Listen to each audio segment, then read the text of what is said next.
السلام عليكم ورحمة الله وبركاته نحمده ونصلي على رسوله الكريم أما بعد சங்கபிருந்திய அல்லாஹுவின் நல்லடியார்களே, ராஜை ஆலி மீடியா யூடியூப் சேனலின் மூலமாக உங்களை சந்திப்பதில் மற்றற்ற மகிழ்ச்சி அடைகிறேன். அல்ஹம்துலில்லாஹ்.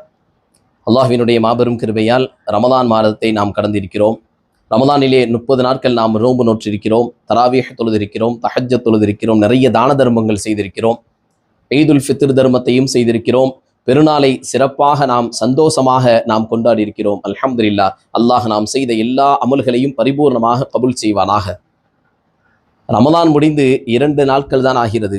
2 நாட்கள் தான். அந்த ரமதானிலே முதலாவது சஃபிலே நின்று தொழுக வேண்டும் என்று போட்டி போட்டு கொண்டு தொழுதவர்களே காணவில்லை. தராவீஹை தொழுதவர்கள் போட்டி போட்டு கொண்டு தராவீஹை காலுகெடுக்க நின்று தொழுதவர்களை இன்னும் காணவில்லை. பள்ளிவாசல்கள் நிறைந்து முழுமையாக வழிந்தது. ஆனால் ரமதான் முடிந்து 2 நாட்கள் தான் ஆகிறது. பள்ளிவாசலிலே 2 சஃபு 3 சஃபு என்று அந்த தொய்வை நான் கண்கூடாக பார்க்கிறேன். பள்ளிவாசல் இமாமாக இருப்பதினால் அந்த வருத்தத்தை இந்த வீடியோவின் மூலமாக தெளிவுபடுத்திக் கொள்கிறேன் முஸ்லிம் சமூகத்திற்கு. சிங்கபுரதி அல்லாஹ்வின் நல்லடியார்களே, நாம் ஒரு கணம் யோசித்து பார்க்க வேண்டும். நாம் ரமதான் மாதத்தினுடைய அடிமைகளா அல்லது அந்த ரமதானை படைத்த ரப்புவினுடைய அடிமைகளா என்று யோசித்து பார்க்க வேண்டும். என்றால் ரமதானில் மாத்திரம்தான் ரப்பு இருக்கிறான் என்பதல்ல. ரமதான் மாதத்திற்கு பின்னாடியும் ஷவ்வால் மாதத்தினுடைய ரப்புவும் அல்லாஹுதான், மற்ற எல்லா மாதத்தினுடைய ரப்புவும் அல்லாஹுதான். நாம் ரப்பினுடைய அடிமையாக இருக்க வேண்டுமே தவிர ரமதான் மாதத்தினுடைய அடிமையாக இருந்துவிடக்கூடாது. ரமதானியாக நாம் இருந்துவிடக்கூடாது, ரப்பானியாக நாம் இருக்க வேண்டும். அல்லாஹுவை எல்லா நேரத்திலும் வணங்கக்கூடியவர்களாக இருக்க வேண்டும். நாம் ஒரு சின்ன உதாரணத்தின் மூலமாக புரிந்து கொள்வோம். ரமதான் மாதம் வந்தது, சிறப்பாக அமல் செய்தோம், மறுபடியும் அல்லாஹ்வினுடைய தொடர்பில்லாமல் நாம் செல்கிறோமே, பாவத்திலே வீழ்கிறோமே. இது எப்படிப்பட்ட உதாரணம் தெரியுமா?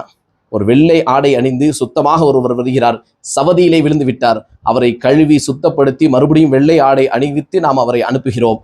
மறுபடியும் போய் சவதியில விழுந்தாருன்னா அவரை பார்த்து நம்ம என்ன சொல்லுவோம்? ஒரு நபர் மாடியிலிருந்து கீழே விழுந்து கால் உடஞ்சிருச்சு, அவரை கூட்டு போய் ஆஸ்பத்திரியில ட்ரீட்மெண்ட் பார்த்து மருத்துவம் பார்த்து நல்ல சரியாக்கி வைக்கிறோம். மறுபடியும் போய் மாடியிலிருந்து கீழே விழுந்தா அவரை பார்த்து நாம் என்ன சொல்லுவோம்? அந்த நிலையை போன்றுதான் ரமதான் மாதத்திலே நாம் நிறைய அமல் செய்தோம் அல்லாஹ்வினுடைய பொருத்தத்தை பெற வேண்டும் என்று. ரமதான் முடிந்தவுடன் மறுபடியும் அதே பாவக்கரை, அதே அல்லாஹ்வினுடைய தொடர்பு இல்லாமல் நாம் சென்றால் நம்மை விட கை சேதத்திற்குரியவர்கள் யார் இருக்க முடியும்? வணக்கத்திற்கு எதுதான் முடிவு? வணக்கத்திற்கு எதுதான் முடிவு? மரணம் ஒன்றுதான் முடிவு. அல்லாஹ் குர்ஆனிலே சொல்லுவான், வஅபுது ரப்பக ஹத்தா யஅதியகல் யகீன். மரணம் வருகின்ற வரைக்கும் நீங்கள் ரப்புவை அல்லாஹ்வை வணங்கியே ஆக வேண்டும். மன்னரைக்கு சென்றதுக்கு பின்னால் தான் அமல் தடையாகும். அதற்கு முன்னால் நாம் ஹயாத்தாக இருக்கும் பொழுது ரப்புவை வணங்கிக் கொண்டே இருக்க வேண்டும் என்று அல்லாஹ் கட்டளையிடுகிறான். செங்கபுரந்தி அல்லாஹ்வின் நல்லடியார்களே, ஒரு ஹதீஸ் ஞாபகத்திற்கு வருகிறது. கண்மணி நாயகம் ஸல்லல்லாஹு அலைஹி வஸல்லம் அவர்கள் சொல்லக்கூடிய ஒரு அற்புதமான ஹதீஸ். அல்லாஹ்விற்கு மிக மிக பிரியமான அமல், அஹப்புல் அஅமாலி இலல்லாஹ், அல்லாஹ்விடத்திலே மிக மிக பிரியமான அமல் எது தெரியுமா? அதுவ முஹாவ இன் கல்ல, குறைவாக இருந்தாலும் அது நிரந்தரமாக இருக்க வேண்டும், நிரந்தரமாக செய்ய வேண்டும், தொடர்படியாக செய்ய வேண்டும். அந்த அமல் அல்லாஹ்விடத்திலே மிகவும் கண்ணியத்திற்குரியது, அல்லாஹ்வினுடைய பிரியத்தை பெற்றுத்தரக்கூடியது என்று கண்மணி நாயகம் ஸல்லல்லாஹு அலைஹி வஸல்லம் அவர்கள் சொல்லியிருக்கிறார்கள். நாம் யோசித்து பார்க்க வேண்டும். இந்த ரமதானில் மாத்திரம் அமல் செய்துவிட்டு மற்ற காலங்கள் அமல் செய்யாமல் நாம் செல்வது நம்மை நாமே ஏமாற்றிக் கொள்வதற்கு உதாரணம். அது மேன்மக்கள் சொல்லுவார்கள், நம்முடைய ரமதானிலே நாம் நோற்ற நோன்புகள், செய்த எல்லா அமல்களும் அல்லாஹ்விடத்திலே ஏற்றுக்கொள்ளப்படுவதற்குண்டான அடையாளம் எது தெரியுமா?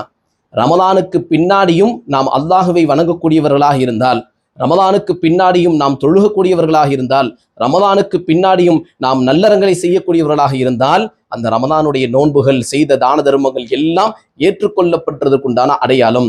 இல்லை என்றால் நாம் வெறும் பட்டினியாக இருந்ததாக அது ஆகிவிடும் என்று மேன்மக்கள் அற்புதமாக நமக்கு சொல்லித் தருவார்கள். சங்கபுரந்தி அல்லாஹ்வின் நல்லடியார்கள், இந்த வீடியோவின் மூலமாக ஒரு வேண்டுகோளை விடுவிக்கிறோம்.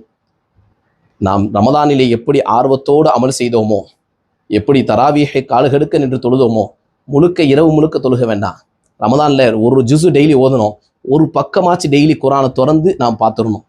ஃபர்லான தொழுகையை இமாம் ஜமாத்தோடு பள்ளி வாசல்ல நம்ம தொழுகணும்னு சொல்லி நியத்து வச்சிடணும். அல்லாஹ் ஜல்ல சுப்ஹானஹு வ தஆலா நாம் வைக்கக்கூடிய அத்துணை நியத்துகளையும் கபூலாக்குவானாக. ரமதானிலே எப்படி நாம் நின்று வணங்கினோமோ அதுபோன்று மற்ற காலங்களிலும் முழுமையாக அல்லாஹுவை ரப்புவை வணங்கக்கூடிய பாக்கியத்தை அல்லாஹு தஆலா வழங்கி அருள் புரிவானாக.